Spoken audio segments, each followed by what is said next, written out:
Joining me is Paul Gover, former car racer and one of our most experienced motoring journalists, inducted into the Supercars Media Hall of Fame. That always makes me jealous when I read that out.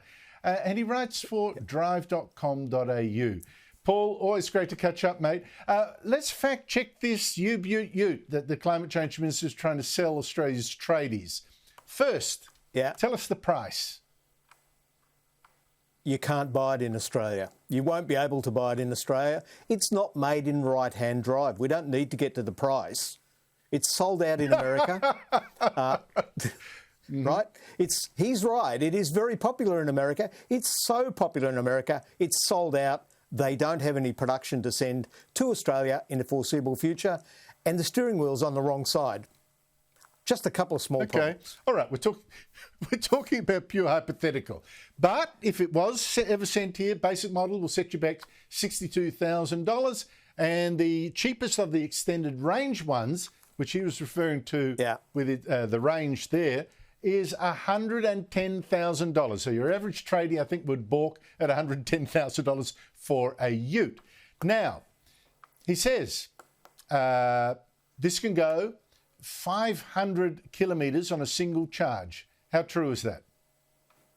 That is true.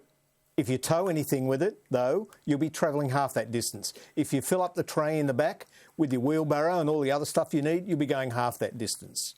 So all of these things sound fantastic, and there is work. The other thing is, Andrew, this is bigger than the top-selling utes in Australia. So the top-selling Australian utes are the Ford Ranger, Toyota Hilux.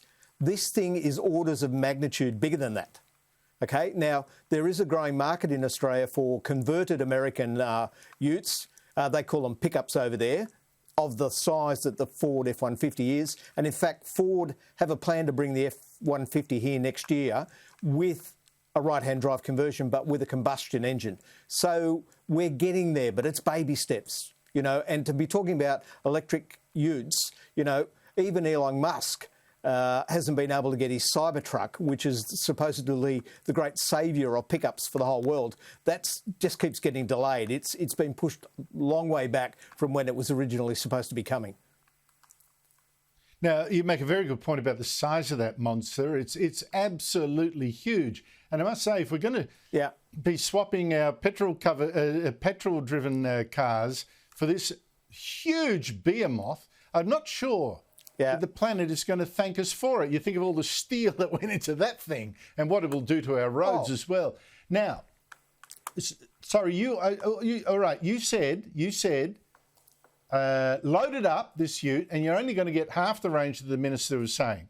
We've actually got a review from the Car and Driver website. They tested it, pulling a double axle camping trailer, and says it says that the range of this extended range model, that's the very expensive one, dropped it to just 160 kilometres. So, Paul, you drive just 160 kilometres, towing your camper trailer.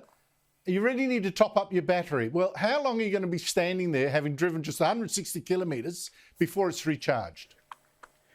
Well, from my experience, you're talking minimum of a half an hour. But the problem with all of this is every time you find a tiny solution, I'll give you two more problems.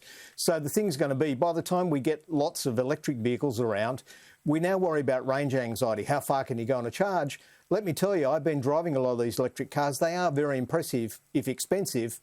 But you're now going to have charger anxiety, because if you pull up at your average service station, there's maybe 12 pumps and it takes 10 minutes. Well, you turn up at your average charger place, there's probably 2, and the minimum time is half an hour.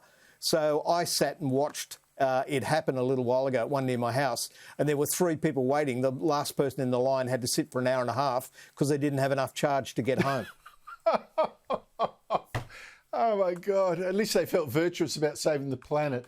I actually looked at this one. Yeah. I mean, this is such a big baby that it actually takes 3/4 of an hour to charge it, and not even full. That's from 15% to just 80%. So you won't even be able to drive 160 kilometres up the road with your trailer before you have to charge again. Yeah. Honestly, this is so crazy. What do you conclude then, given all this and other things that we haven't even mentioned? What do you conclude about our climate minister's understanding of electric cars in Australian conditions? look, it's great to be able to go on social media with a little post and take a tiny sliver out of the pie and go, wow, isn't this pie tasty? But you've got to get the whole pie to see what's happening. I mean, there's a company in Australia called Rove who are looking to electrify the Hilux, the Toyota Hilux. Now, they're talking about having a fleet of 1,000 cars on the road next year.